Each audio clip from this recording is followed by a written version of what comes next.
Good extra pass, and O'Neal's got his second goal. His play across the middle and finished off by R.J. Brew. Meanwhile, Smith on the move. He's got O'Neal right back in front. Top of the box, good split dodge. Smith shot and score. And a penalty on the way against Portsmouth. Silvio is going to cash in the second half. Here is O'Neal looking for his sixth, and he's got it.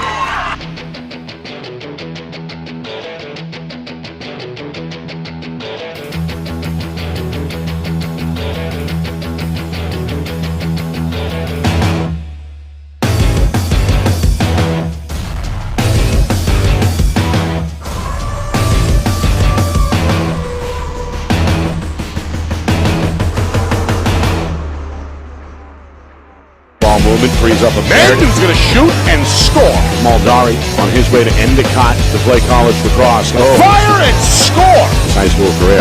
George going to test Nicolaitis. A man wants the shot and he snipes the corner. Secured by Portsmouth and they'll get a goal. Timberlane looking for a transition opportunity and they'll get one. A few seconds away from expiring. Oh, snipe. Beautiful.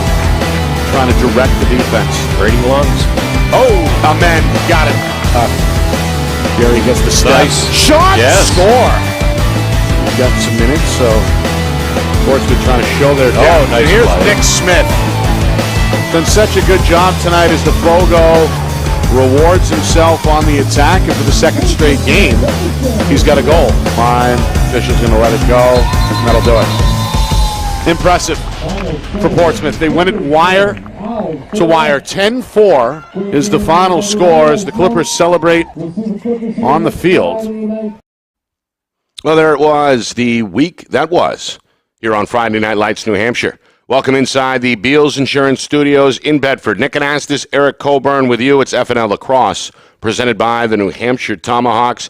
Our producer, Ben Beals, putting together another great mashup there.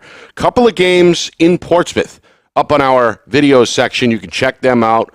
Well, big week for the Clippers in Division II as they took care of both Derryfield and Timberlane. And you saw the highlights right there. A 12-9 Clipper win came on Tuesday over the Cougars. They followed that up with a 10-4 victory on Thursday in a rematch of the Division II championship over Timberlane. Big show coming up here. Joe Marchand on his way in about 10 minutes or so. Joe, of course, the founder of New Hampshire High School Sports, nh-highschoolsports.com. He conducts that weekly coaches poll. We'll dive into the latest with Joe at about 9:15. Then we've got two girls players of the week, New Hampshire Tomahawks players of the week. The first from Exeter coming up at 9:30. Aaron McElroy has had the Blue Hawks in the playoff hunt in Division I. Very smart individual as well. We'll talk academics and her future at Franklin Pierce coming up as well. That's 9:30 with Aaron McElroy.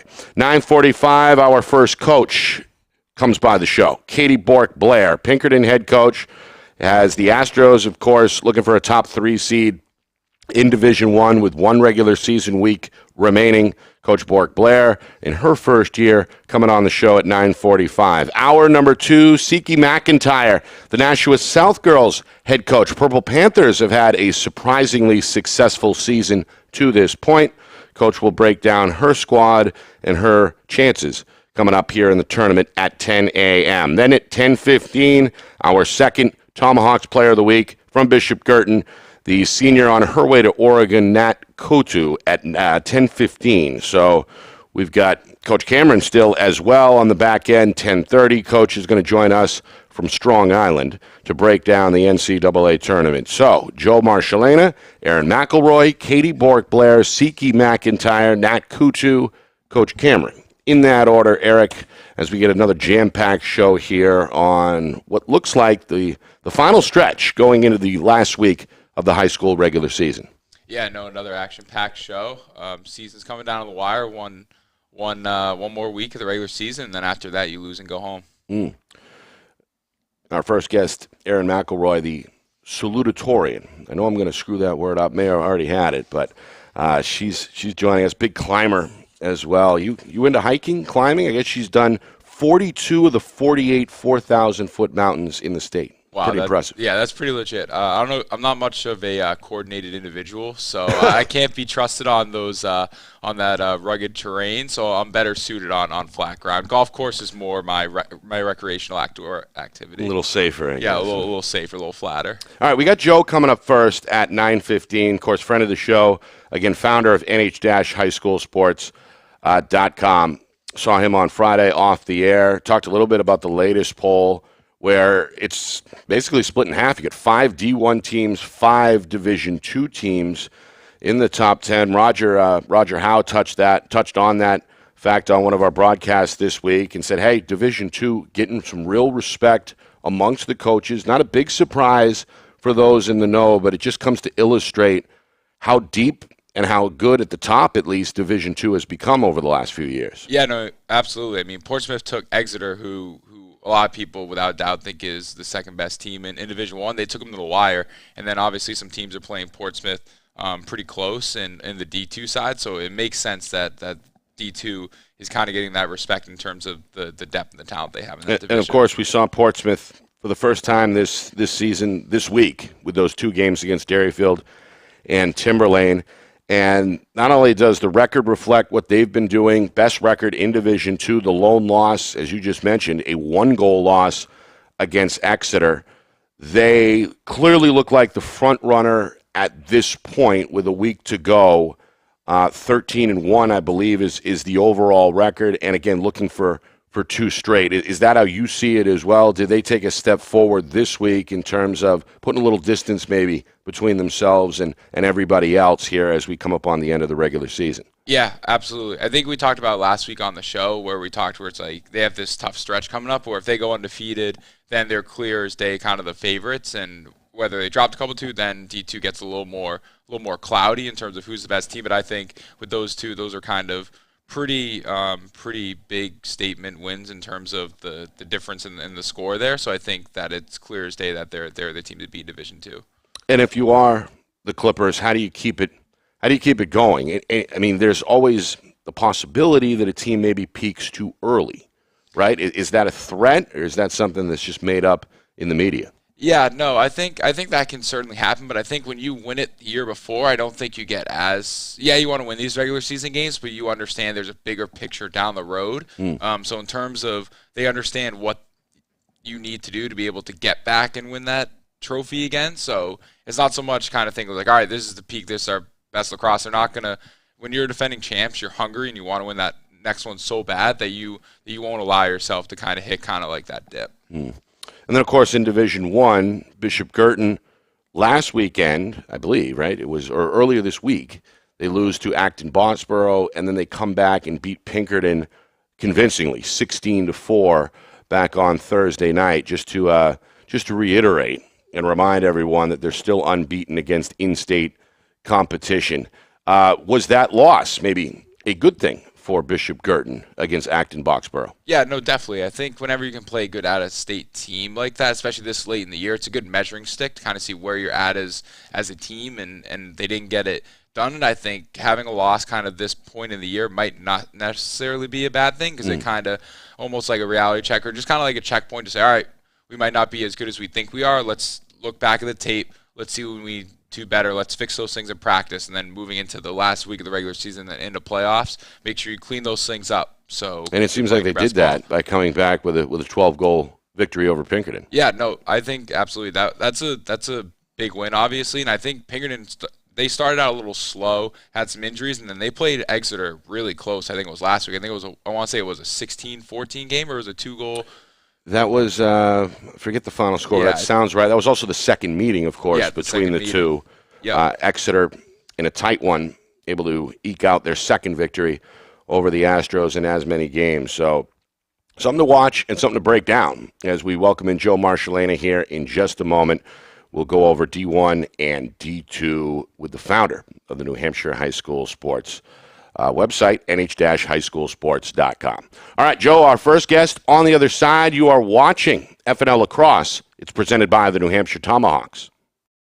The New Hampshire Tomahawks promote the highest level of club lacrosse competition, not just in the state, but in the country. Looking to get recruited? Director Chris Cameron keeps an open dialogue with the nation's top college lacrosse coaches. Over 400 New Hampshire Tomahawks alumni have played at the college level, including the ACC, Big East, Big Ten, Ivy, NESCAC, NE10, and more. The New Hampshire Tomahawks coaching staff has over 100 coaches, including current high school varsity and college coaches. The Tomahawks offer training for players of all ages, clinics, camps, and leagues, along with spring, summer, and fall elite teams. So play with the best. The New Hampshire Tomahawks, showcase and development for college lacrosse. Visit NewHampshireTomahawks.com and girls.nhtomahawks.com. Our broadcast today, as it always is brought to you by Beals Insurance Agency, with locations now in both Bedford and Londonderry. Whether you need home, auto, or business insurance, Beals Insurance will get you both the price and quality coverage that's right for you. Just call 603-471-9999 or visit BealsInsurance.com to request a free quote and start saving money today.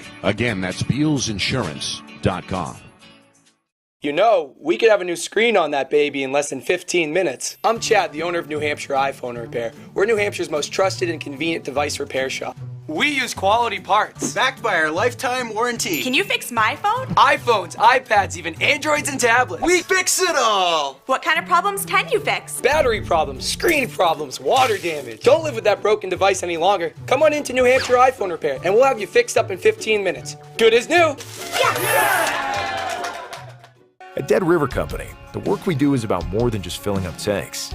It's about the everyday moments in your home. We're here to fix your heating equipment, so you have heat and hot water for moments like this. We brave the elements, so you're always safe and warm. Anytime, day or night. Because it's moments like this that we do everything we do. Dead River Company.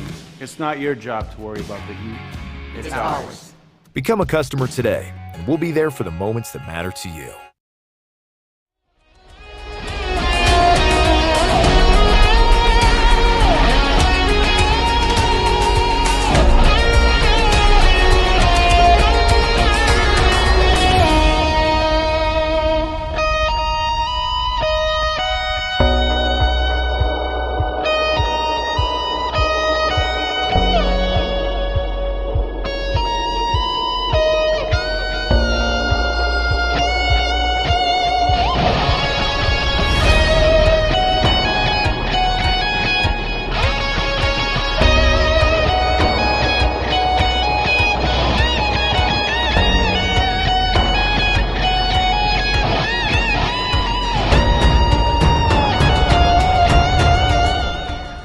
Back here in the Beals Insurance Studios in Bedford.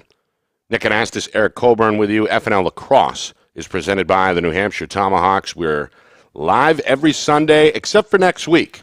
Memorial Day weekend, big NCAA tournament finale that we know. We'll take a break and come back 2 weeks from today for the final two shows as we go into full gear with the high school tournaments. We've got Aaron McElroy of Exeter coming up, the senior salutatorian on her way to Franklin Pierce. 9:45, we talk Pinkerton lacrosse with girls head coach Katie Bork Blair. CK McIntyre is at 10. South, they're taking on Pinkerton tomorrow, right here on Friday Night Lights, New Hampshire. We'll talk with Coach McIntyre, get her view on that matchup and on South season overall. 10:15, another Tomahawks Player of the Week, Bishop Girton Senior. On her way to Oregon, Nat Coutu will join us again at 10:15. And then Coach Cameron live from Long Island, where he saw two NCAA tournament games yesterday. Going to bring us up to speed on what's going on in the NCAA tournament, again, at the bottom of hour number 2. But let's bring in our first guest, the founder of nh-highschoolsports.com, Joe Marchand. Friend of the show, there he is. Joe, good morning. How are you? Good morning. I'm doing all right. A little warm for me today, but that's what we got to deal with this time of year, right? How are you guys doing? We're good. It gives you an excuse to wear those shorts on the sideline, though, right? I break those out as soon as I can.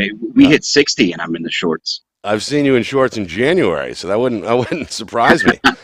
Joe, we were talking earlier about your poll and how now it's not really a surprise at all to see 4, even 5 Division II teams amongst the top 10 in the state, and that's by the coaches. That's the coaches' collective opinion. So how much does that signify just how good and how deep Division II is this year?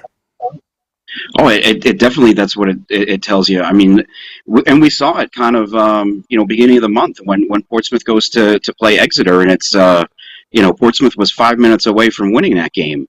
A lot of these top D2 teams, the gap between them and some of the maybe second tier team in Division One, it's not that big. A lot of kids in Division Two, they have stepped up their games as well, and it's you see that.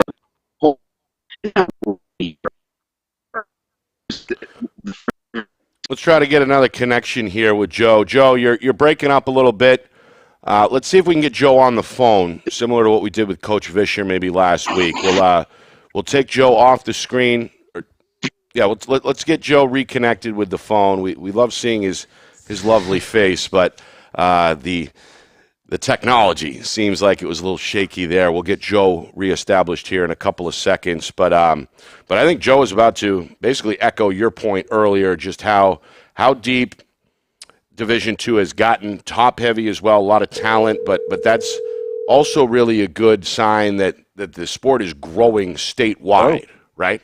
Yeah, no, absolutely. I think the deeper that the whole state is, it's better for everyone involved. I mean, rising water raises all boats, so to speak, to use that cliche. But when multiple different towns and multiple different schools all have talent there, it just makes it's just better for the sport in general in the state. So it's good to see.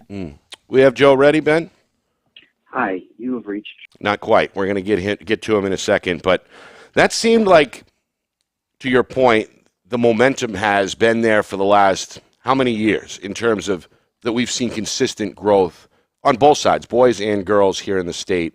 What, the last 5-6 years, or since you've been out of high school, right? Yeah, no, definitely. And I think it even really the boom for lacrosse, I think, really started like a little bit before 2010. I think was really when it started to explode. And I think what you're seeing now is back in the day, lacrosse used to be kind of like just a prep school sport. And my dad always talked about it as like lacrosse used to look at it like something like water polo or like sports like that, or like crew or something like that, like very like niche like prep school sports. But now people like my age who grew up actually playing it since we were younger, now we're getting older, now we're getting into coaching, and now there's just more of us out there. Like, it's not obviously the talent, I think, that has grown and the popularity of the sport has grown is a reflection of kind of the people my age who are now in kind of the coaching. There are just more coaches involved. I think we've got Joe now. Joe, are you there? Yes, I am here. Okay, sorry about that. My second question, I suppose, is what kind of, I mean, we know about the standard bearers, right, at the top with Bishop Girton in Division I, and now it seems like Portsmouth in Division II. But what kind of movement have you seen amongst the others in the top 10 in your coach's poll? It's been kind of, it's kind of interesting. I feel like it has been the case every week where, we've had the same top 4 pretty much all season. You look at that 5th spot, though, I think every week it's been a different team. Although Derryfield, it's every other week it's been Derryfield, but then someone else will move in, in between. The bottom has been kind of the same group of teams. You look at Nashua South, you look at Londonderry, Timberlane, Winnicott. They've been in some kind of order there, just kind of rotating around. And then that 10th spot has been a number of different teams. This past week, St. Thomas was in there. I got to imagine they might even move up a little bit, with this week's poll that comes out tomorrow on Monday. Yes, and I think you might see another team in at number 5, given what that Derryfield had a setback against Portsmouth this past week. Joe, who do you got your eye on? Who's playing well at the right time here with a week to go in the regular season? Well, I definitely think team have just mentioned St. Thomas. They've been on a winning streak. They've got a big game coming up at Derryfield this Wednesday. That should be a good one. I've been high this year on Nashua South. They look like with the win Saturday against Concord. I think that will probably, unless something crazy happens this week, that should lock up the number 3 seed for them, I believe. They're a team I've kind of been, keeping an eye on. Again, Concord's been playing well late in the season. Merrimack has as well. They have a big game coming up that'll be probably decide who gets that 6th seed in Division 1. You'll get Division 2, and Hollis, a team that, I think a lot of people figured was out of it when they got off to the start they did. They had a lot of injuries early in the year. I think they're getting healthy. They're making a move to get back into the playoffs, or I think they are in a playoff position right now. And how would you like to be, whoever ends up with that like 3rd or 4th seed, Timberlane, Derryfield, Winnacunnet, one of those teams, and then you get a fully healthy, Hollis Brookline team as your reward, because that's a team we thought would probably be top 8 going into the year. Joe, what do these cross-division games kind of do in terms of painting a clearer picture? Like, for instance, Portsmouth-Exeter, had there not been any D1 teams versus D2 games in the regular season, what do you think that would do in terms of the poll? Do you think it would still kind of look the same, or now that we kind of have the actual sample size, that makes things a little clearer? I kind of think like big time, like D1 football, when you get the smaller non-power 5s, they don't play those power 5s, so there's a lot of talk like, well, we don't actually know how good they are because of their schedule they play. How do you kind of look at that kind of scenario? Yeah, it's you can see it playing out in the poll each week. Like you mentioned that Portsmouth Exeter game, and you saw. Portsmouth, I think, had been 4th most of the year. They come close to winning that game, and they move up a spot to 3.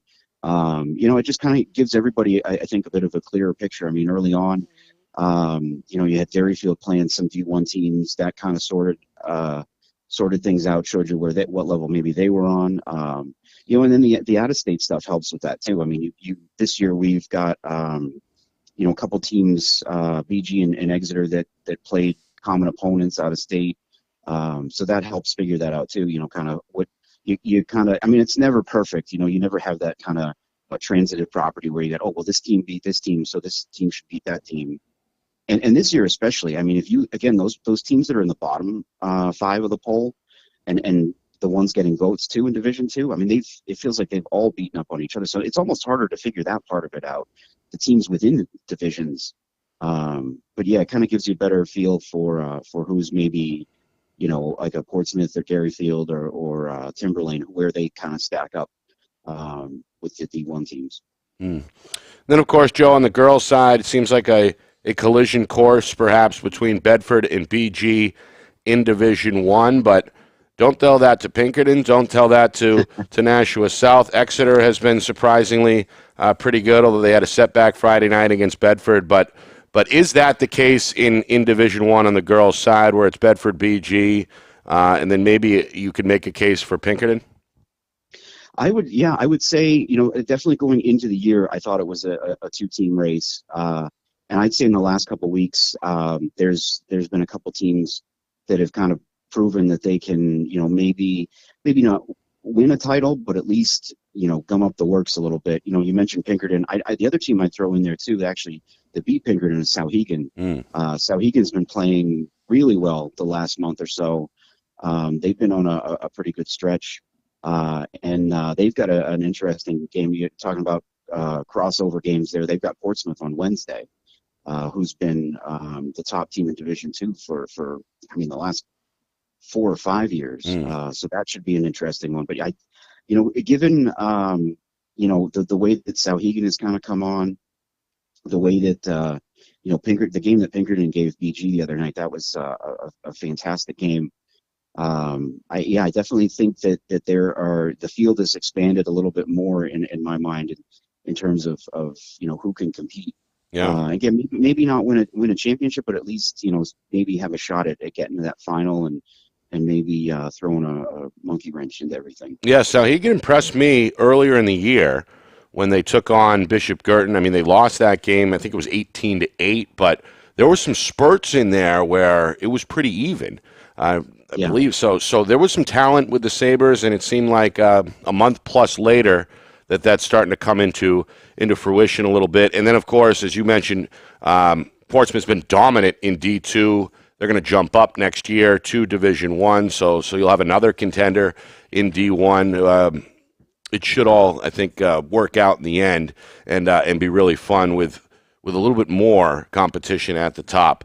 But Joe, what can folks check out on your website? What's the latest there at nh-highschoolsports.com? Obviously, you've got the coaches poll every week, but you offer a whole lot of other stuff in addition to the poll as well. Why don't you tell our viewers what they can expect over there at nh-highschoolsports.com? Yeah, of course, the boys and girls polls will be out early afternoon on Monday.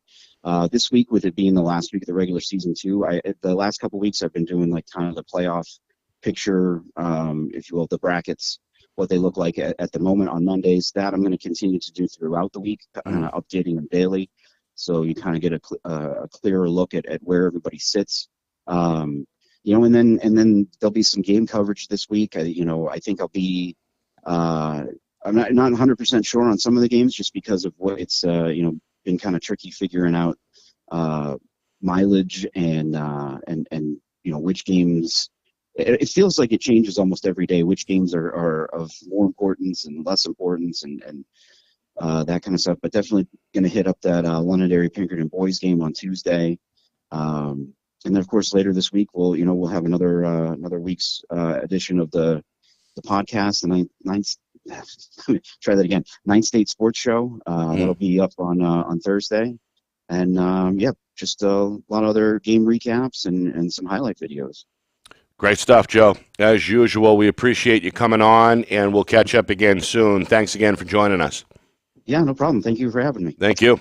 And again, Joe Marchand, one of the founding fathers, really, of New Hampshire media in general, kind of that guerrilla media that we love so much. Again, nh-highschoolsports.com. A lot of good stuff there, including a podcast with our old friend Chris Hetler of Dairyfield. So what'd you take away there, Eric, from anything Joe had to say there? Yeah, I think it's just the amount of movement kind of week to week and sort of that middle to kind of bottom tier of the poll, I'd say. The amount of shuffling. I mean, obviously, BG has been pretty stagnant up top, but like the rest of the shuffling that goes on, and like he said, the games that the level of importance, like when he's picking what games, changes like daily, almost depending on like the results, and that to me speaks kind of the parity that there's so many different and surprising results going on that the deck is constantly shuffling. And then of course it's tough to pick a game to cover. We know that week in and week out. You can't be everywhere at once. So we appreciate Joe finding some time in his busy schedule for us. Speaking of busy schedules, how about a salutatorian on the other side? A smart young woman. Aaron McElroy from Exeter, also a very good lacrosse player, going to continue her career at Franklin Pierce. She joins us as the New Hampshire Tomahawks Player of the Week on the other side. You're watching FNL Lacrosse. It's presented by the New Hampshire Tomahawks.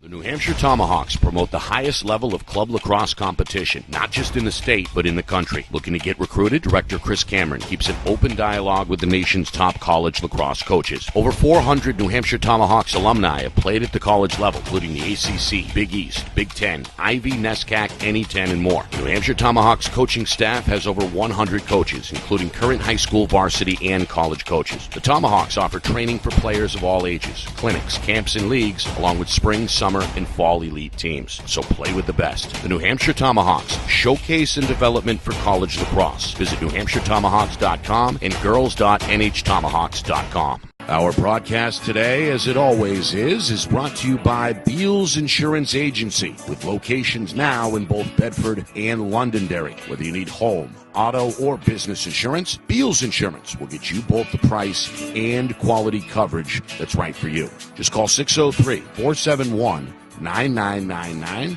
or visit BealsInsurance.com to request a free quote and start saving money today. Again, that's BealsInsurance.com. You know, we could have a new screen on that baby in less than 15 minutes. I'm Chad, the owner of New Hampshire iPhone Repair. We're New Hampshire's most trusted and convenient device repair shop.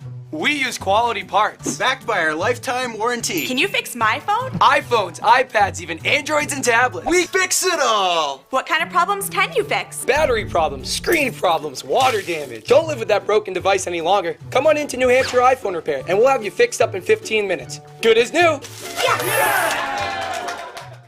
At Dead River Company, the work we do is about more than just filling up tanks. It's about the everyday moments in your home. We're here to fix your heating equipment, so you have heat and hot water for moments like this. We brave the elements, so you're always safe and warm. Anytime, day or night. Because it's moments like this that we do everything we do. Dead River Company. It's not your job to worry about the heat. It's ours. Become a customer today, and we'll be there for the moments that matter to you.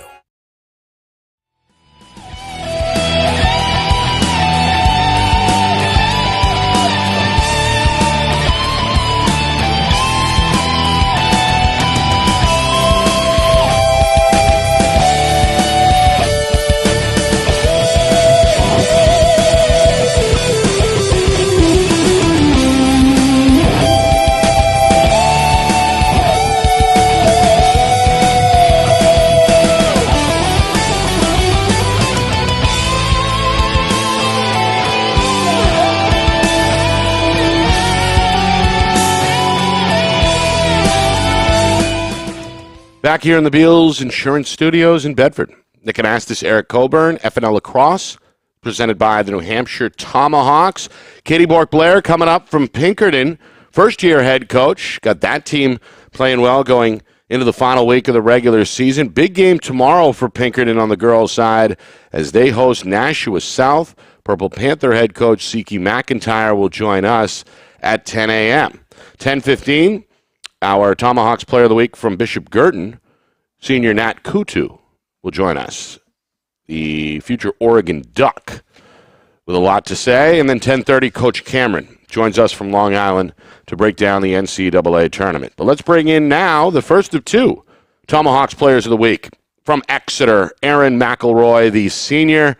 There she is. Aaron, good morning. How are you? Good morning. I'm good. How are you?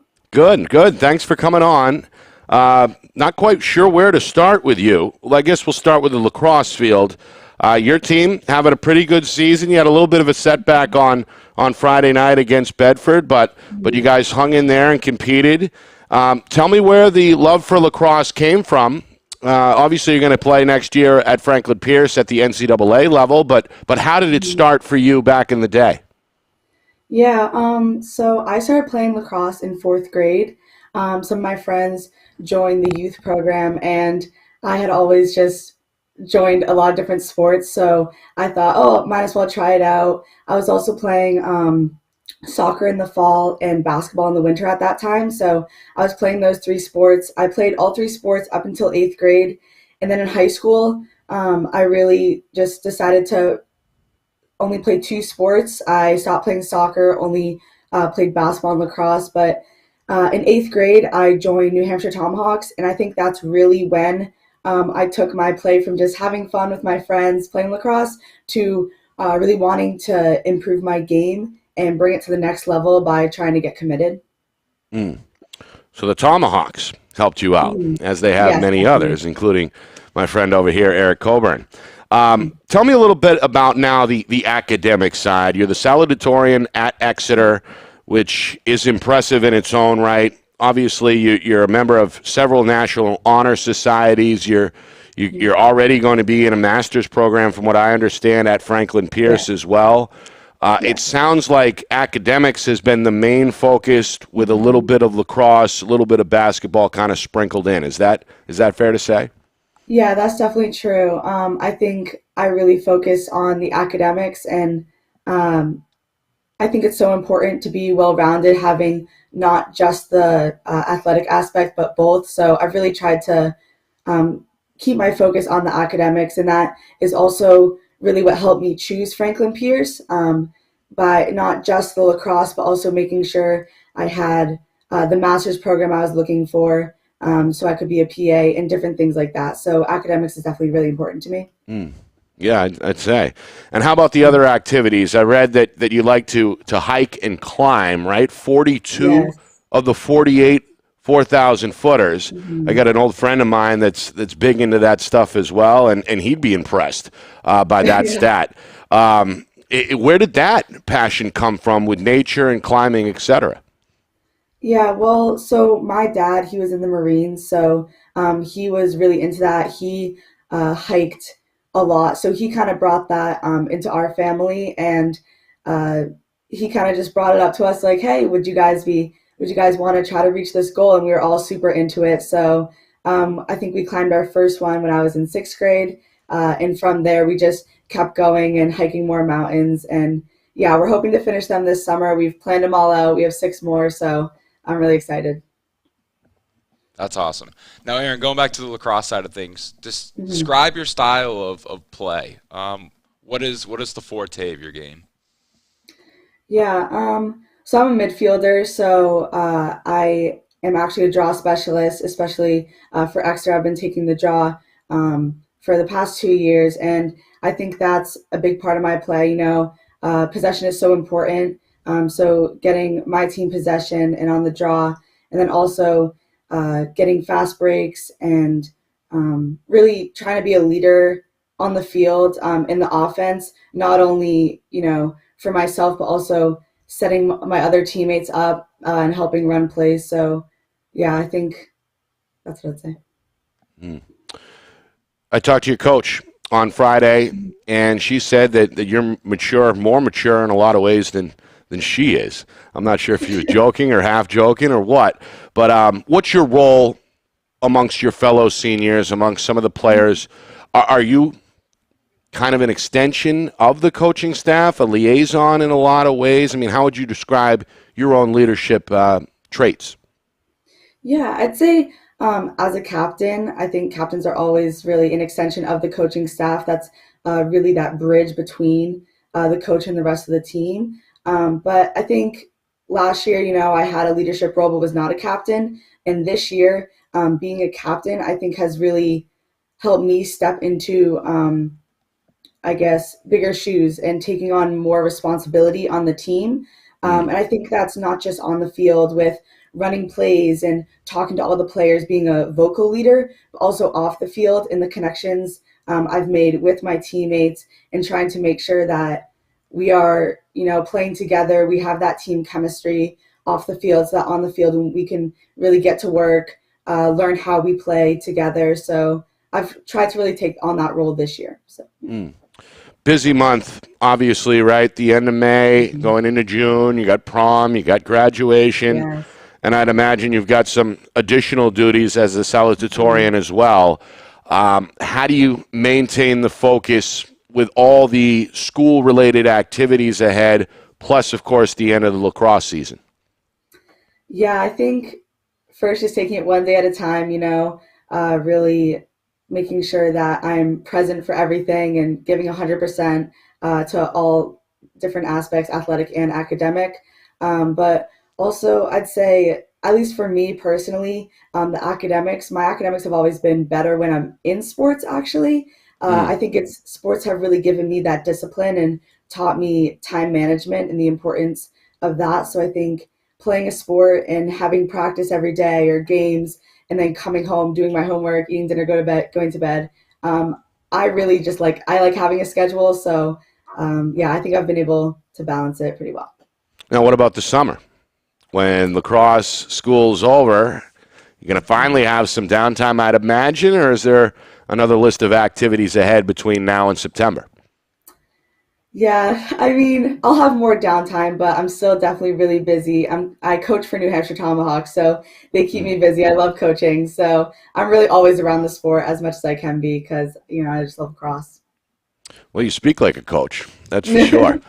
We appreciate it. Good luck the rest of the season, the rest of the school year, and good luck next year over in Ringe as well with Franklin Pierce. We appreciate it, and thanks for joining us, Aaron. Thank you so much. Thank you for having me on. Thank you. That's Aaron McElroy, the senior from Exeter, the salutatorian.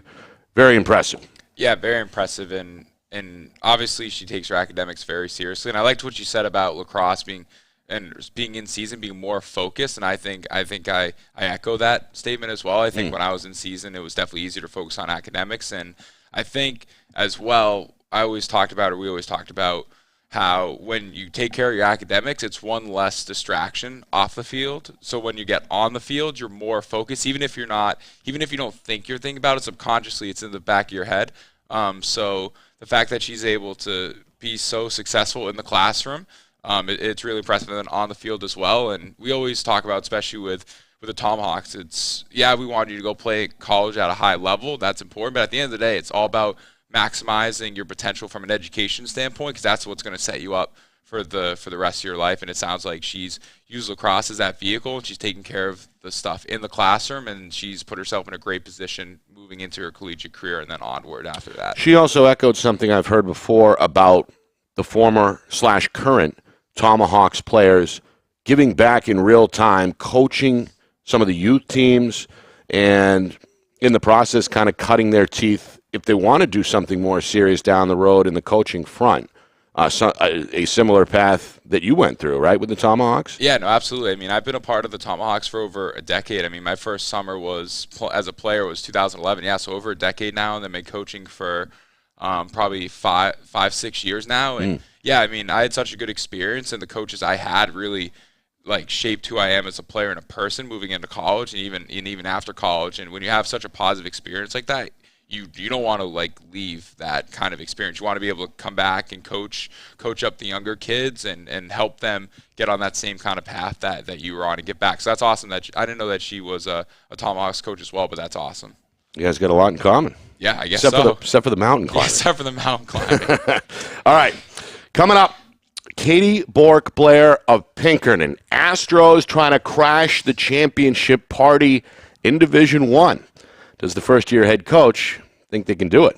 We'll find out on the other side. You're watching FNL Lacrosse. It's presented by the New Hampshire Tomahawks.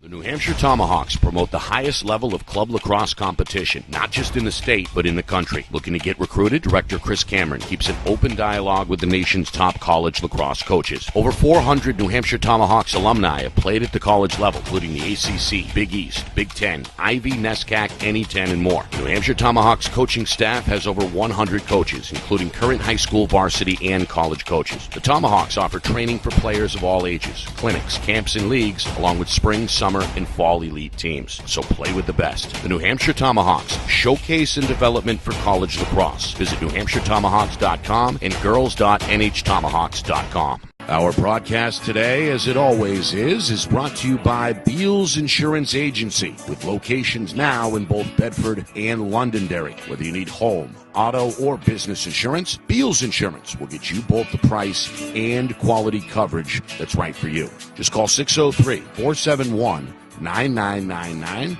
or visit BealsInsurance.com to request a free quote and start saving money today. Again, that's BealsInsurance.com. You know, we could have a new screen on that baby in less than 15 minutes. I'm Chad, the owner of New Hampshire iPhone Repair. We're New Hampshire's most trusted and convenient device repair shop. We use quality parts. Backed by our lifetime warranty. Can you fix my phone? iPhones, iPads, even Androids and tablets. We fix it all! What kind of problems can you fix? Battery problems, screen problems, water damage. Don't live with that broken device any longer. Come on into New Hampshire iPhone Repair and we'll have you fixed up in 15 minutes. Good as new. Yeah! At Dead River Company, the work we do is about more than just filling up tanks. It's about the everyday moments in your home. We're here to fix your heating equipment, so you have heat and hot water for moments like this. We brave the elements, so you're always safe and warm. Anytime, day or night. Because it's moments like this that we do everything we do. Dead River Company. It's not your job to worry about the heat. It's ours. Become a customer today, and we'll be there for the moments that matter to you.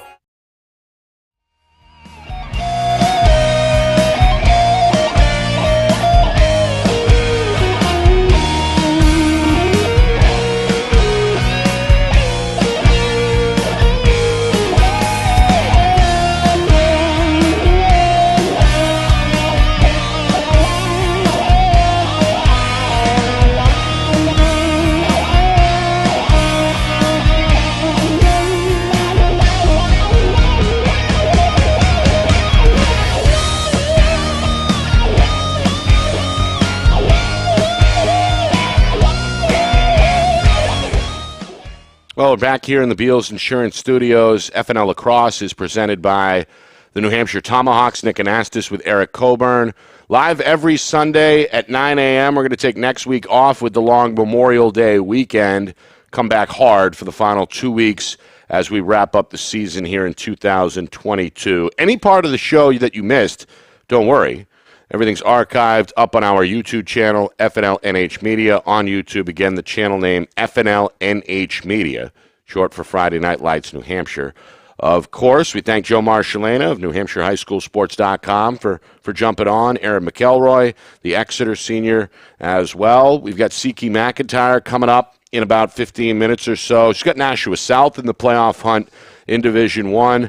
Nat Coutu is another of our Tomahawks players of the week. She's on the way at 10:15. BG senior headed to Oregon. And then Coach Cameron live from Long Island to help us wrap up the show with some NCAA tournament talk. But right now, let's welcome in first-year head coach for Pinkerton, Katie Bork Blair, joining us.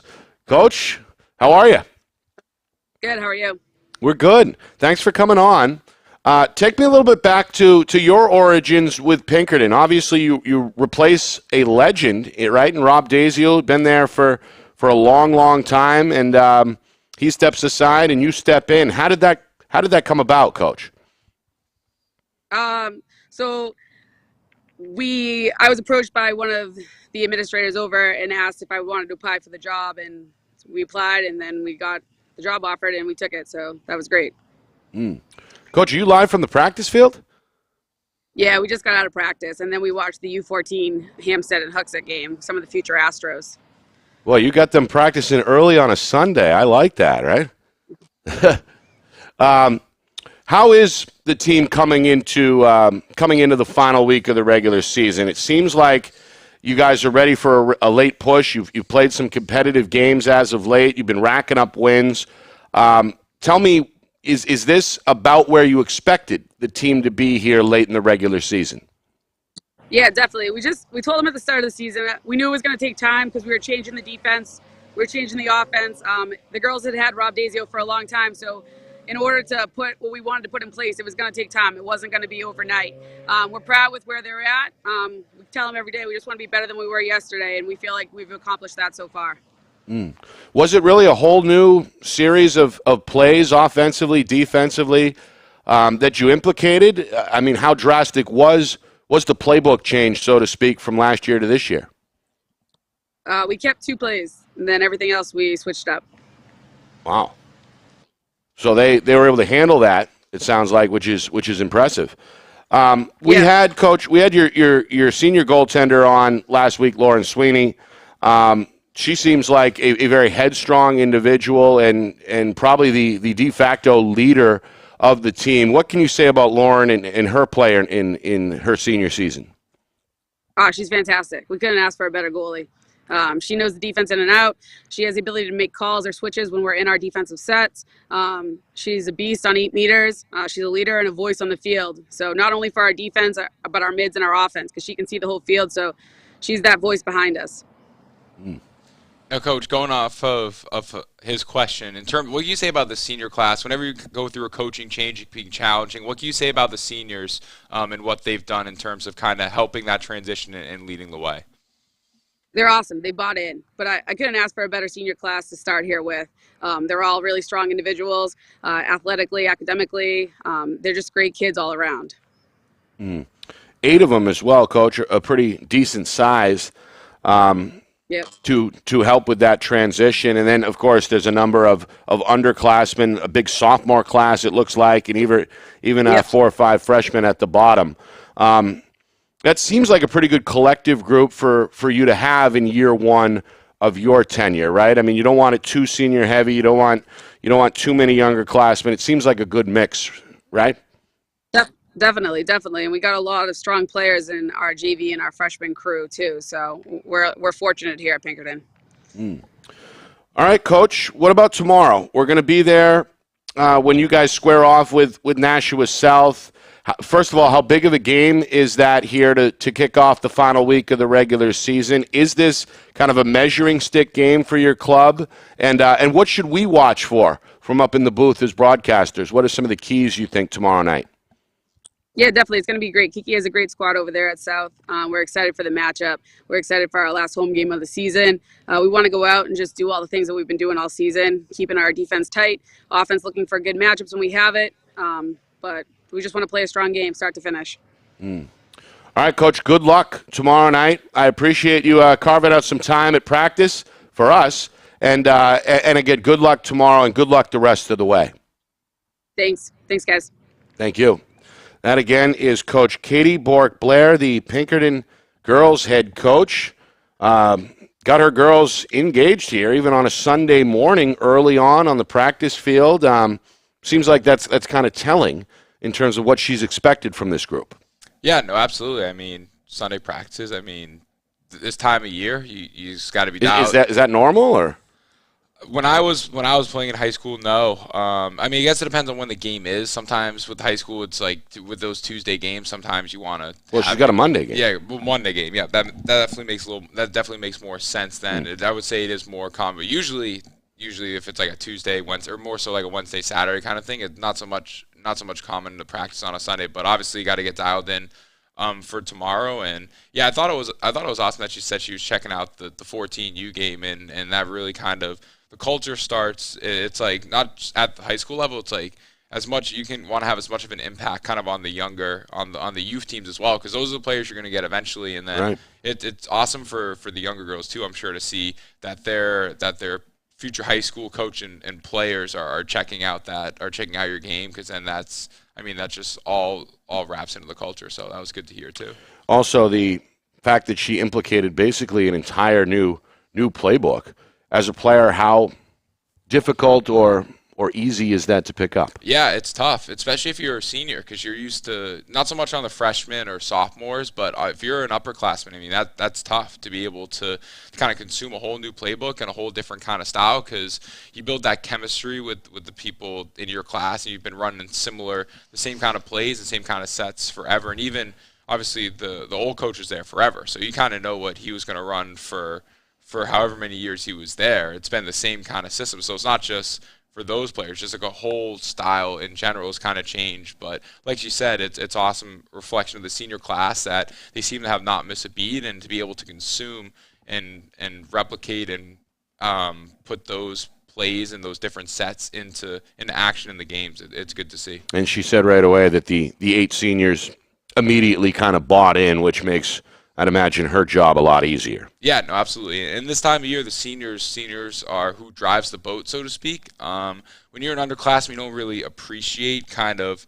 the pressure you kind of feel as a senior. And a lot of people think it's like, oh, I want to play. If you're a senior, you want to play more games. Like, no, you just want to play for another week of practice, and want to be able to be around your teammates as much as possible. And as a freshman and sophomore, you don't really have an appreciation for that. So it's really kind of up to the seniors kind of relay that message to the younger guys to make them feel that sense of urgency, where it's like, hey, we're trying to maximize and stretch this thing out as long as humanly possible.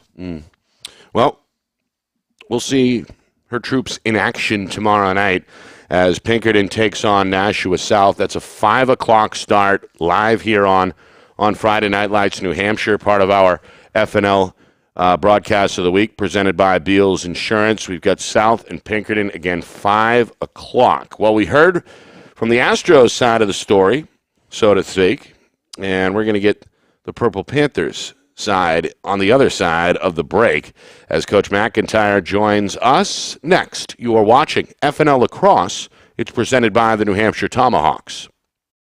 The New Hampshire Tomahawks promote the highest level of club lacrosse competition, not just in the state, but in the country. Looking to get recruited? Director Chris Cameron keeps an open dialogue with the nation's top college lacrosse coaches. Over 400 New Hampshire Tomahawks alumni have played at the college level, including the ACC, Big East, Big Ten, Ivy, NESCAC, NE10, and more. New Hampshire Tomahawks coaching staff has over 100 coaches, including current high school varsity and college coaches. The Tomahawks offer training for players of all ages, clinics, camps, and leagues, along with spring, summer, and fall elite teams. So play with the best. The New Hampshire Tomahawks, showcase and development for college lacrosse. Visit NewHampshireTomahawks.com and girls.nhtomahawks.com. Our broadcast today, as it always is brought to you by Beals Insurance Agency, with locations now in both Bedford and Londonderry. Whether you need home, auto, or business insurance, Beals Insurance will get you both the price and quality coverage that's right for you. Just call 603-471-9999 or visit BealsInsurance.com to request a free quote and start saving money today. Again, that's BealsInsurance.com. You know, we could have a new screen on that baby in less than 15 minutes. I'm Chad, the owner of New Hampshire iPhone Repair. We're New Hampshire's most trusted and convenient device repair shop. We use quality parts. Backed by our lifetime warranty. Can you fix my phone? iPhones, iPads, even Androids and tablets. We fix it all! What kind of problems can you fix? Battery problems, screen problems, water damage. Don't live with that broken device any longer. Come on into New Hampshire iPhone Repair and we'll have you fixed up in 15 minutes. Good as new. At Dead River Company, the work we do is about more than just filling up tanks. It's about the everyday moments in your home. We're here to fix your heating equipment, so you have heat and hot water for moments like this. We brave the elements, so you're always safe and warm. Anytime, day or night. Because it's moments like this that we do everything we do. Dead River Company. It's not your job to worry about the heat. It's ours. Become a customer today, and we'll be there for the moments that matter to you.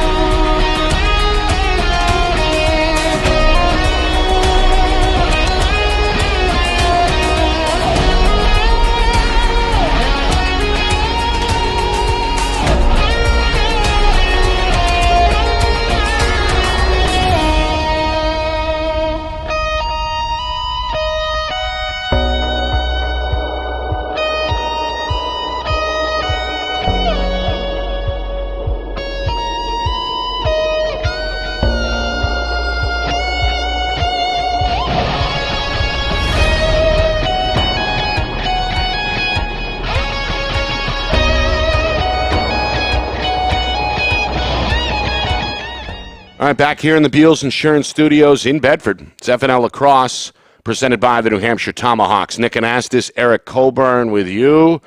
Got the big man coming back on in about a half hour. Coach Cameron joining us down on Long Island. Big NCAA tournament development yesterday with both of his sons' teams winning. Rutgers and Princeton both going to the Final Four. Coach, I'm sure, excited and ready to share his thoughts. Again, coming up bottom of the hour here, 10:30. Got Nat Coutu coming up next as our Tomahawks Player of the Week from Bishop Girton, the senior, on her way to Oregon. But right now, let's welcome in Coach McIntyre from Nashua South, the Purple Panthers. There she is in the playoff hunt. Coach, good morning. Thanks for coming on FNL Lacrosse. How are you? I'm good. How are you guys? Thanks for having me. We're good. We were just talking about off air that it seems like this is one of your team's better seasons in recent memory, right? I mean, racking up wins, given some of the traditional powers all they can handle. How would you assess this group? Is this a special group that we've seen here this season in comparison to the last few? Yeah, I mean, I always think every group is special, but this group, we have a group of 10 seniors who kind of were brought in on the varsity, 4 years ago. They lost a year to COVID. So I think they've really embraced their leadership role and have really brought some of our freshmen in and kind of just treating them the same way they were treated. And, I think the results on the field are indicative of that leadership. They're just doing a really great job. I have some great freshmen that are in the mix this year. So, we're just lucky to have that this year.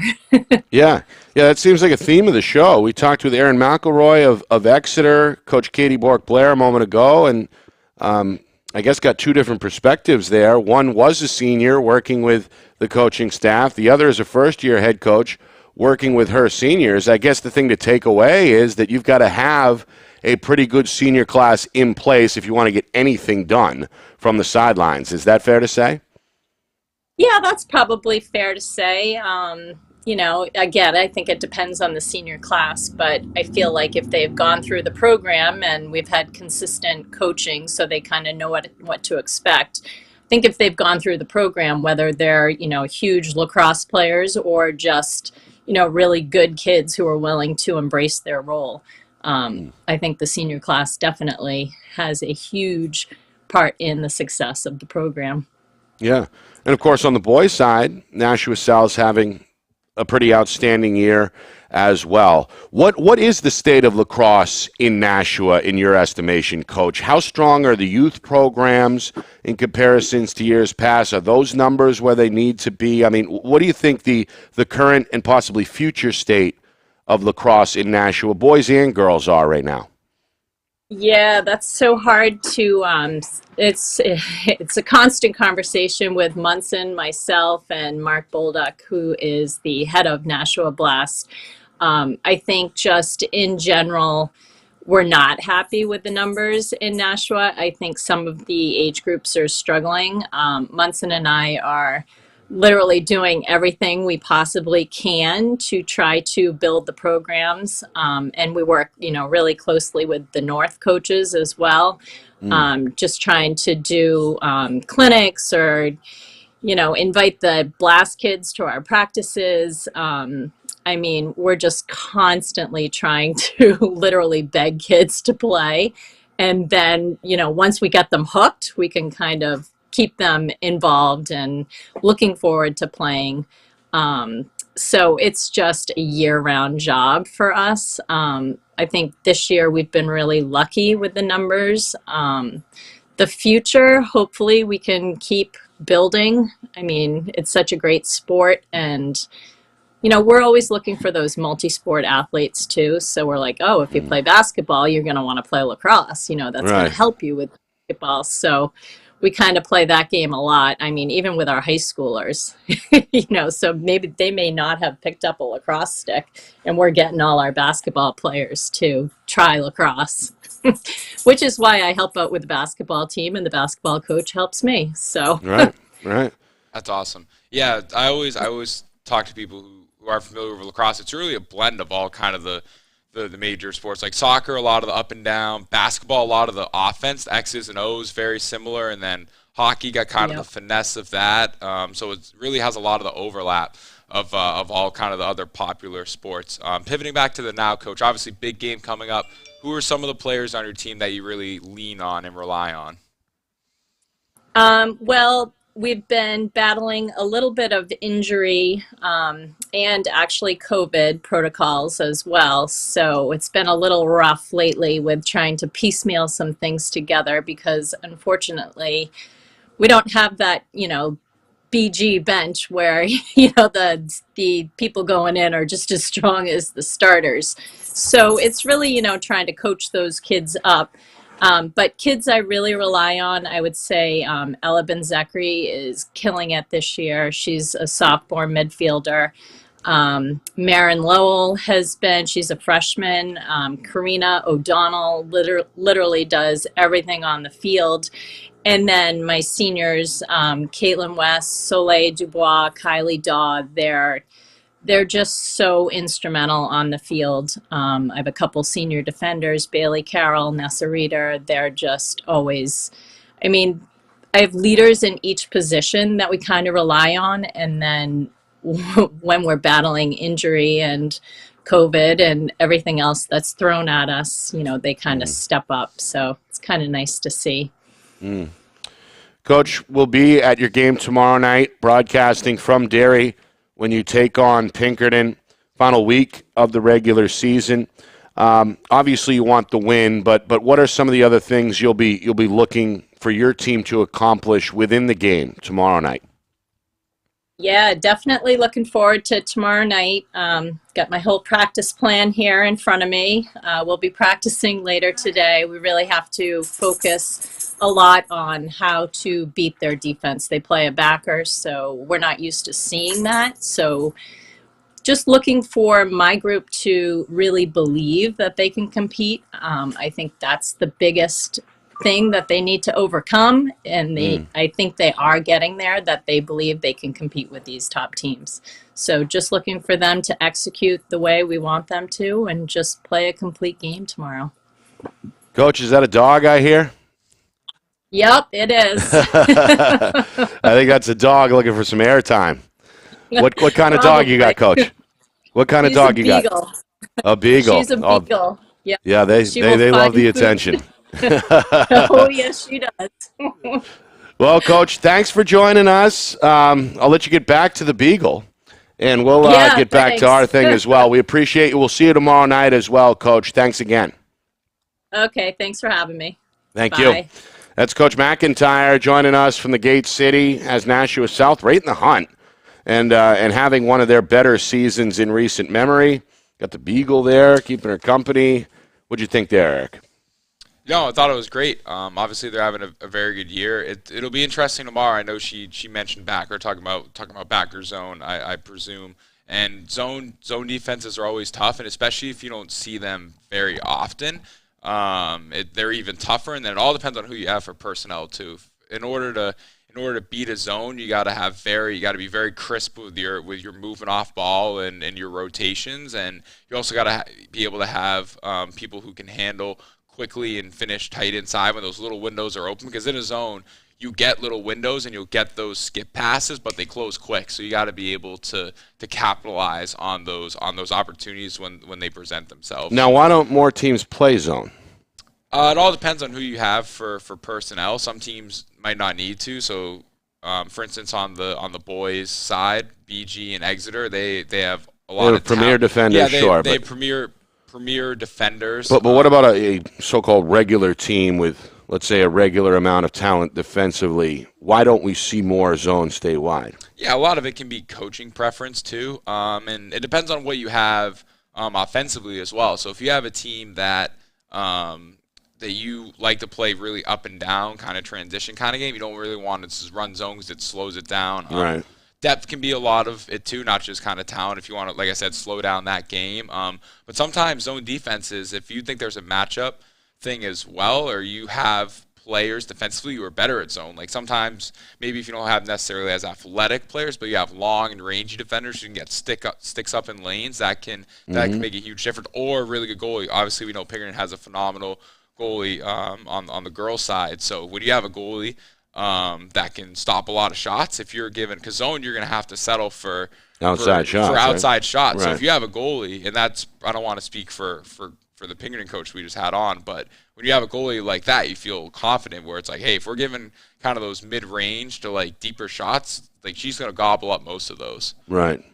So it depends on personnel, opponent, a number of factors. Yeah, right? A long-winded way of me to get there. Well, long story short, but yeah, it's all personnel and coaching preference. I've always been a fan of the zone of playing man, just because that was kind of the style I played. Super aggressive, put the ball on the ground, kind of, and you get a lot of easier goals that way, creating transition and things like that. But I've also run zone before, or been a player on a team where we've run zone, depending on like matchups and things like that. So it's all up to the coaching preference, and kind of see what you have as personnel, what ultimately is going to put your team in the best position to succeed. And then Coach McIntyre brought up a point you had touched on about the varsity program of the high school doing everything they can to get on the same page and help out the youth, right? It sounds like the same thing's going on there with Coach Monson on the boys' side, and obviously on the girls' side as well, trying to get those numbers on the youth level up to where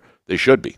Yeah, no, absolutely. I mean, it's not just like who you have currently on your team. Yeah, you want to focus on the now and what you got, but you also got to, part of a coach is also planning for the future. No different than kind of on the college side. Like obviously college coaches recruit incoming players. Obviously you can't necessarily like recruit. When I say recruit, obviously college and high school different, but like she's doing similar recruiting more so in kind of like getting players from, whether she said it's the basketball team or whether it's from the youth program, getting kids into the program. That's super important because you need the numbers in order to put a team together. Right. All right. Take a break. Come back with our Tomahawks Player of the Week from Bishop Girton, Nat Coutu, senior on her way to Oregon. And then Coach Cameron will join us for some NCAA tournament talk Show continues here in just a moment. You're watching FNL Lacrosse, presented by the New Hampshire Tomahawks. The New Hampshire Tomahawks promote the highest level of club lacrosse competition, not just in the state, but in the country. Looking to get recruited? Director Chris Cameron keeps an open dialogue with the nation's top college lacrosse coaches. Over 400 New Hampshire Tomahawks alumni have played at the college level, including the ACC, Big East, Big Ten, Ivy, NESCAC, NE10, and more. New Hampshire Tomahawks coaching staff has over 100 coaches, including current high school varsity and college coaches. The Tomahawks offer training for players of all ages, clinics, camps, and leagues, along with spring, summer, and fall elite teams. So play with the best. The New Hampshire Tomahawks, showcase and development for college lacrosse. Visit NewHampshireTomahawks.com and girls.nhtomahawks.com. Our broadcast today, as it always is brought to you by Beals Insurance Agency, with locations now in both Bedford and Londonderry. Whether you need home, auto, or business insurance, Beals Insurance will get you both the price and quality coverage that's right for you. Just call 603-471-9999 or visit BealsInsurance.com to request a free quote and start saving money today. Again, that's BealsInsurance.com. You know, we could have a new screen on that baby in less than 15 minutes. I'm Chad, the owner of New Hampshire iPhone Repair. We're New Hampshire's most trusted and convenient device repair shop. We use quality parts, Backed by our lifetime warranty. Can you fix my phone? iPhones, iPads, even Androids and tablets. We fix it all! What kind of problems can you fix? Battery problems, screen problems, water damage. Don't live with that broken device any longer. Come on into New Hampshire iPhone Repair and we'll have you fixed up in 15 minutes. Good as new. At Dead River Company, the work we do is about more than just filling up tanks. It's about the everyday moments in your home. We're here to fix your heating equipment, so you have heat and hot water for moments like this. We brave the elements, so you're always safe and warm. Anytime, day or night. Because it's moments like this that we do everything we do. Dead River Company. It's not your job to worry about the heat. It's ours. Become a customer today, and we'll be there for the moments that matter to you.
Having some fun here in the Beals Insurance Studios in Bedford, as we always do. Nick Anastas, Eric Coburn with you. FNL Lacrosse is presented by the New Hampshire Tomahawks. And again, reminder, you missed any part of the show, any of the interviews, our archives are up under the video section on our YouTube channel. Again, that's FNLNH Media on YouTube, FNLNH Media. We talked to Joe Marchand of New Hampshire-highschoolsports.com. We spoke with Exeter's Aaron McElroy, of course, Katie Bork Blair of Pinkerton, and we just got off the phone with Coach McIntyre of Nashua South. Let's bring in now our final two guests at the same time. Coach Cameron of the BG Cardinals and founder, of course, of the New Hampshire Tomahawks, and our Tomahawks Player of the Week, Nat Coutu of Bishop Girton. There's the senior. We'll start with her and pipe in Coach Cameron when we can. First of all, Nat, good morning, and how are you? Thanks for coming on. I'm good. How are you? I'm good. I'm very good, as usual. You guys are good. Unbeaten and rolling in your senior year with 1 week to go in the regular season. Tell me about not only this year, but the last few years with you. because you guys have had the ups and downs of the COVID-19 situation, canceled seasons, abbreviated seasons, shortened seasons, and now it looks like your senior season has come and gone, I'd imagine, like that. Looking back, has this been quite a wild ride for you and your teammates here with BG? I mean, how would you describe your high school career? Yeah, I mean, I definitely would call it wild. Like my freshman year, it was a fast season because it was the first high school season I had, and it was like bam, bam, bam, a lot at once. But it was really enjoyable. And then losing my season, my sophomore year because of COVID, definitely hyped us up for our junior year, and junior season to then like want it more. And then same thing with senior season. It's crazy that it's gone by this fast, but it's been really enjoyable. What'd you guys do to stay engaged during the lockdown 2 years ago? I mean, how did you continue to get better during the lockout? Yeah, I mean, we would have maybe like weekly-ish, like whether it was like trivia or we would do like a little workout on Zoom.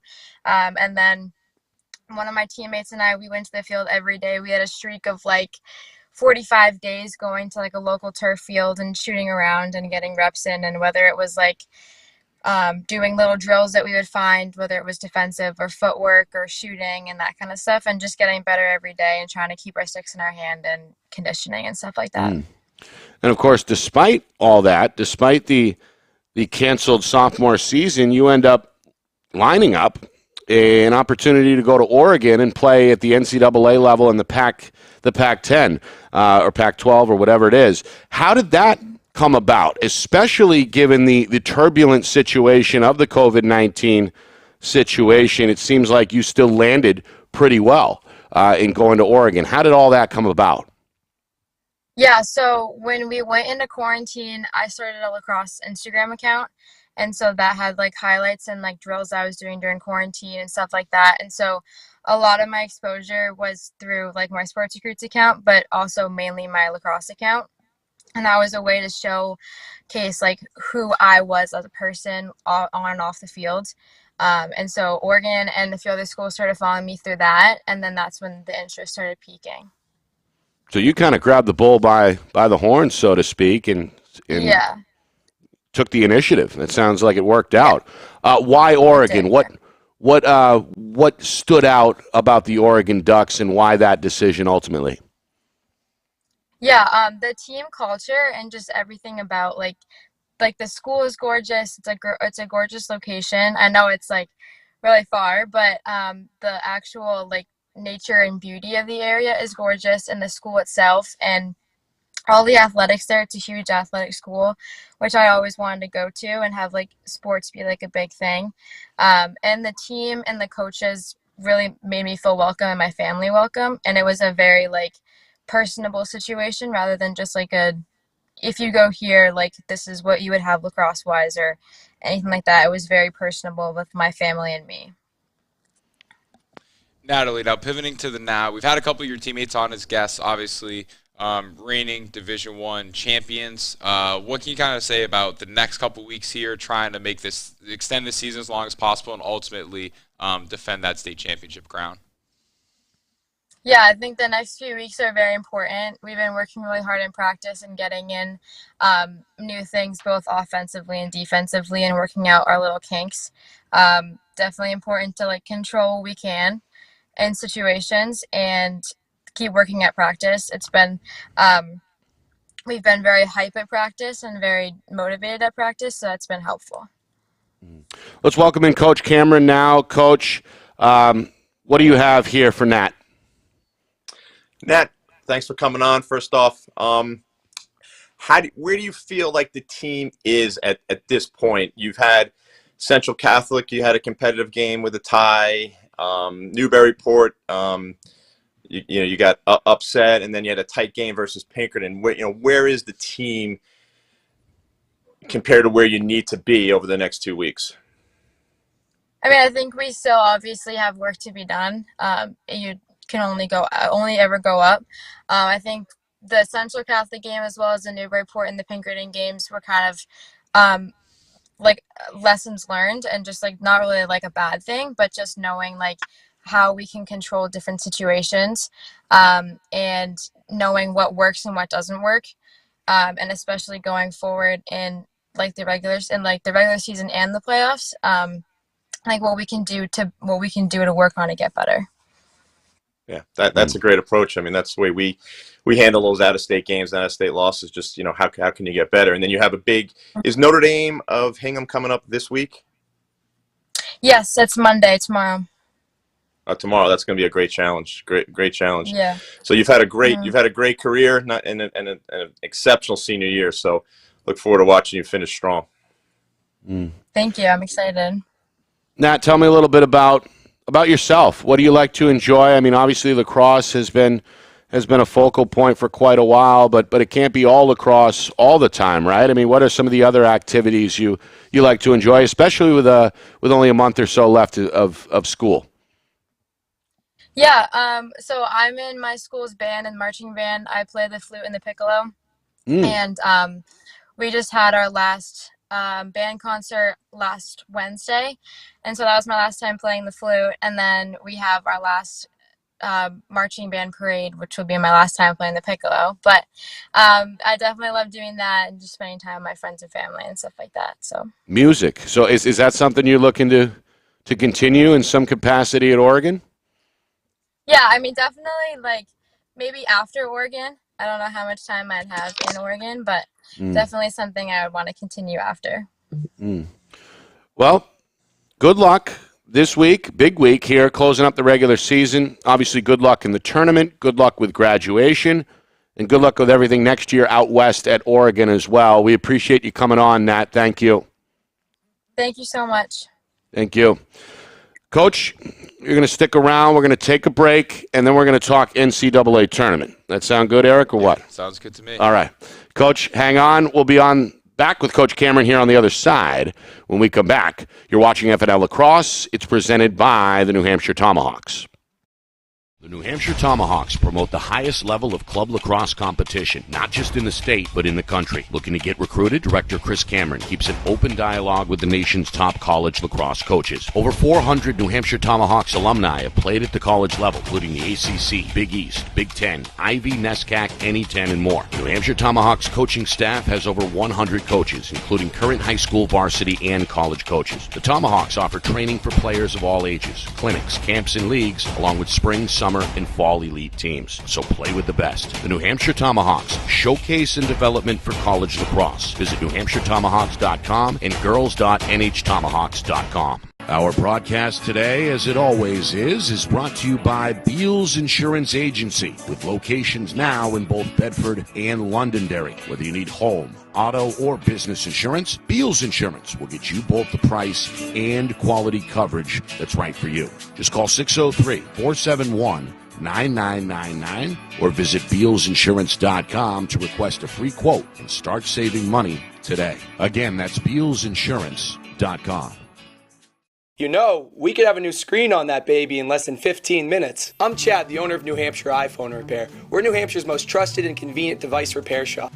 We use quality parts. Backed by our lifetime warranty. Can you fix my phone? iPhones, iPads, even Androids and tablets. We fix it all! What kind of problems can you fix? Battery problems, screen problems, water damage. Don't live with that broken device any longer. Come on into New Hampshire iPhone Repair and we'll have you fixed up in 15 minutes. Good as new. At Dead River Company, the work we do is about more than just filling up tanks. It's about the everyday moments in your home. We're here to fix your heating equipment, so you have heat and hot water for moments like this. We brave the elements, so you're always safe and warm. Anytime, day or night. Because it's moments like this that we do everything we do. Dead River Company. It's not your job to worry about the heat. It's ours. Become a customer today, and we'll be there for the moments that matter to you.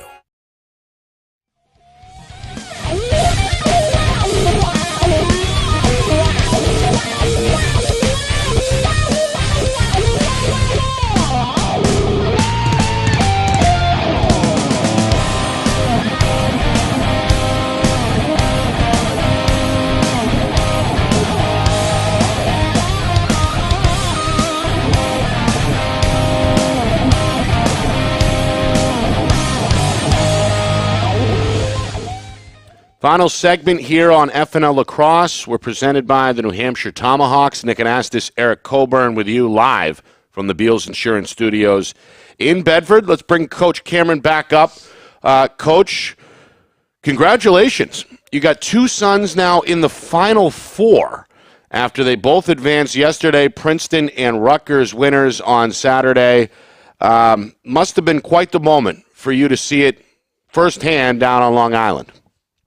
Yeah, it was. Hofstra did a great job hosting. The Rutgers crowd was great.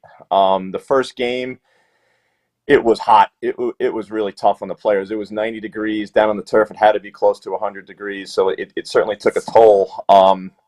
Rutgers, considering they won 6 out of 24 faceoffs, tight games, when you lose that many possessions in the faceoff battle, you don't usually pull those out. But they've been battle tested this year, and to their credit, Penn was really impressive. It was a good game. Rutgers was up 6-4 at one point, and then they didn't have the ball for probably 10 minutes of game time, and they found themselves down 8-6 with 10 minutes to go, and they were able to go on a 5-0 run, which was ultimately the difference. And the Princeton game, they fell behind 3-1, then they went on a 7-0 run to take an 8-3 lead, and I don't think it ever got closer than 2 goals. So they were in control. That was a rematch of two teams that played back in late March, where at Yale won 14-12. So, so they're going to be eyes are going to be on, Maryland, Virginia. It's tough to, I think everybody wants Maryland knocked out because they're so dominant this year. It's kind of like 2006 when Virginia I think 2006 was the last real dominant team like Maryland. So, Princeton waits to the winner of the 2-time defending national champion Virginia or the dominant team Maryland, and then Rutgers awaits the winner of the Cornell Delaware Blue Hens, who Delaware upset Georgetown. So another exciting day of lacrosse today. And then on the D2 side, we have Cormac McCarthy, Bedford 2017. They're facing Limestone, where we have Ethan Johnson going there next year. Which will be a game that could go either way. And in the north side, and Coach Coburn knows the D2 landscape much better than me, but you have Lemoyne, who is always in the mix for the national championship, playing Mercy, and then Division 3. I can't believe what they do to D3.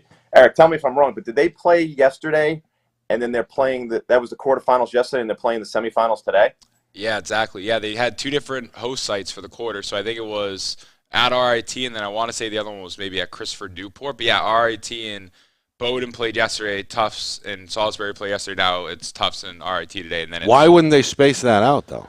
I don't know. Maybe money and travel, because they used to for D3. They used to do Saturday, Wednesday. You used to have to win 4 games to go to the finals. But now they changed it, and like Coach said, money's a big part of it.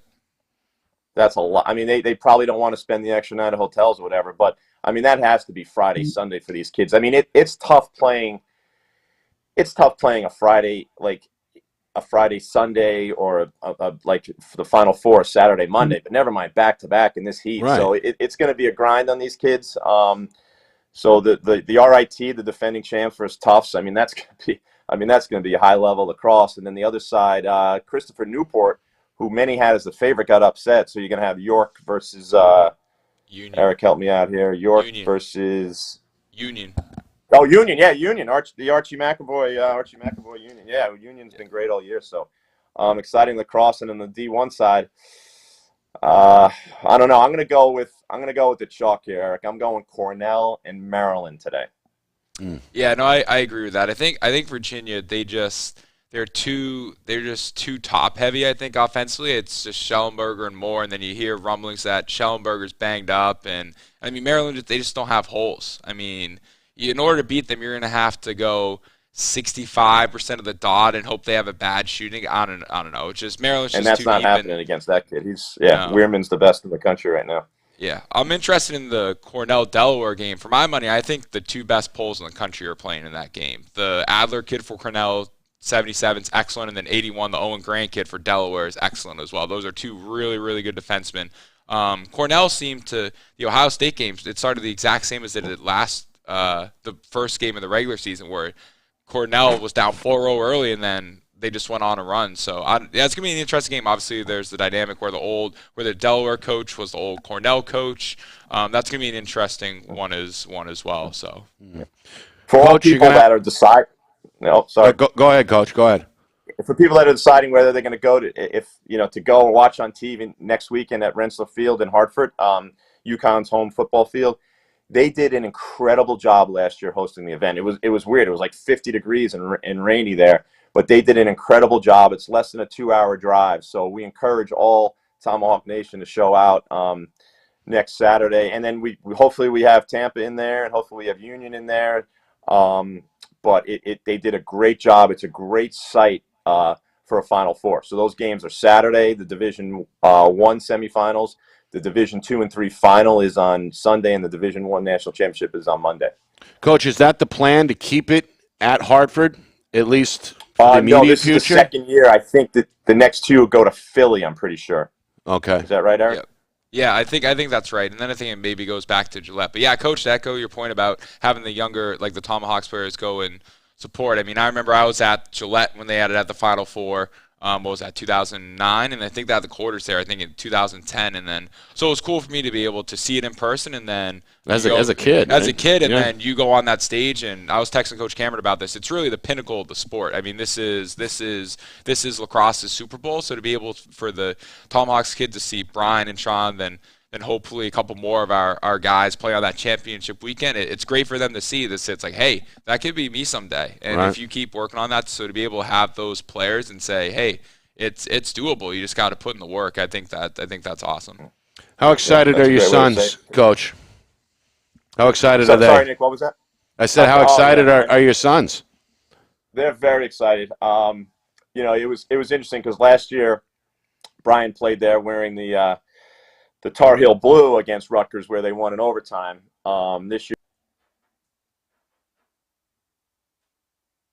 I think we lost Coach there. Audio cut out. Rutgers wore black jerseys and black helmets. I'm like, oh my goodness, it was. and then Princeton came out and wore black uniforms too. But they're very excited. They're very happy for each other. Brian was able to watch Sean's game and just seeing him across the field, not the whole game, the first half. And then seeing how excited he was when Sean scored, it was great because they've been supportive of each other. And for me, I'm very proud, but very excited for, for what just happened, and then for next weekend. So I'm excited to see all the local people out there at the games. And then high school season is not to transition into that, but it's going to be an interesting week because there's a lot of playoff every game matters right now for who's going to be seated where. So I'm looking forward to that. And we have the Capers, Cape Elizabeth, coming to Stellos on Thursday. Yeah. So, Coach, basically you're in a spot where if your Cardinals win outright, you ensure the number 1 seed. Is that the scenario here? I think we're locked into the 2 seed. I don't see Exeter getting beat this week. So I think we're in the 2 seed. I think South is in the 3 seed. Exeter 1, BG 2, South 3, and then it looks like Londonderry 4, Pinkerton 5, and then 6, 7 depends on who wins. Concord, Merrimack, and then the 8, 9 is Bedford's probably the 8, and the 9 could be Sohegan or Salem. So so the semis, Exeter and Pinkerton are in the same same side of the bracket, and they played on Tuesday night to a 16-15 or 15-14 Exeter win, which was a shootout. And I wasn't expecting that at all because at the FNL broadcast back in April, it was like a 10-7 or 10-6 game. 10-6, you're right. Yeah, but both attacks were having a night for sure in the second go-around between Pinkerton and Exeter. All right, Coach, good luck this week. And obviously we're going to talk again here. We're going to take next weekend off and then get you back in for the final 2 shows in June. And obviously, good luck this weekend, and tell the boys good luck next weekend down there in Hartford for the Final Four. We appreciate your time coming on today. Thank you. Another great show. I can't believe we're down to 2 shows already. Eric, thanks for being in studio again. It's incredible. Always flies by. I know. My last one of the season. It's sad. It always flies by. Always flies. Coach, thank you, and we'll talk again. Thank you. And again, Coach Cameron joining us from his house He's been all over the map the last 24 or so hours down there in Long Island at my old stomping grounds, and then back up here for a segment to close out the show. But Eric, I want to thank you for joining in and helping us out, helping Coach out, and we've enjoyed you for sure all season, and look forward to touching base again down the road for sure. Reminder, any of the interviews you missed, don't worry. Show is archived under the videos section on our YouTube channel. Again, that's FNLNH Media on YouTube, FNLNH Media. I want to thank Joe Marchand, Aaron McElroy, Katie Bork, Blair, Coach McIntyre, Nat Coutu, and Coach Cameron for jumping on with us today. All right, for Ben Beals, doing a great job as usual. Good job on that intro, by the way, with the highlights. We thank him for coming down. Steve Beals making an appearance here behind the scenes, the executive producer. Of course, my co-pilot here, Eric Coburn. My name is Nick Anastas saying so long. This has been FNL Lacrosse presented by the New Hampshire Tomahawks.